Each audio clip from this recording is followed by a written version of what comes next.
You're walking through a bustling modern city and suddenly a towering Gothic church rises up in front of you. So striking, so beautiful, it stops you in your tracks.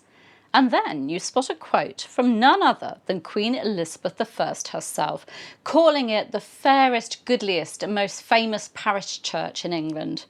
Well, my Tudor senses started tingling. Hi, I'm historian and author Claire Ridgway, and this is the story of a Bristol church, its royal connections, Elizabeth I's personal involvement, and why this incredible church deserves a place on every Tudor history lover's travel list.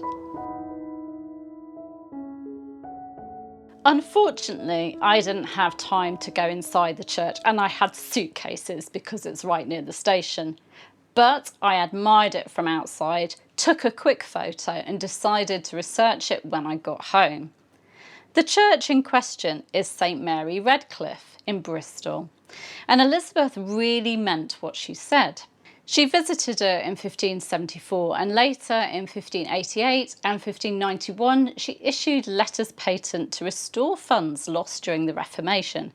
And just a few years before her visit in 1571, she granted a royal charter to found a grammar school next to the church, the Queen Elizabeth's Free Grammar and Writing School, for the education of boys in grammar and learning. One lovely detail: the school had a statue of Elizabeth I herself, one of the few surviving ones from her lifetime. It now lives inside the church in St John's Chapel. So if you're ever in Bristol, it's well worth a visit. You'll be walking in the footsteps of good Queen Bess. Wikipedia has a very detailed article on the church along with lots of photos, so I'll share a link in the description, and there are also lots of stunning photographs on Geograph as well, so I'll link to those too. By the way, it's such an impressive building that apparently some tourists confuse it with Bristol Cathedral. I walked past that too. It dates back to the 12th century when it was founded as St Augustine's Abbey and was raised to the status of cathedral by Henry VIII and Archbishop Thomas Cranmer in 1542.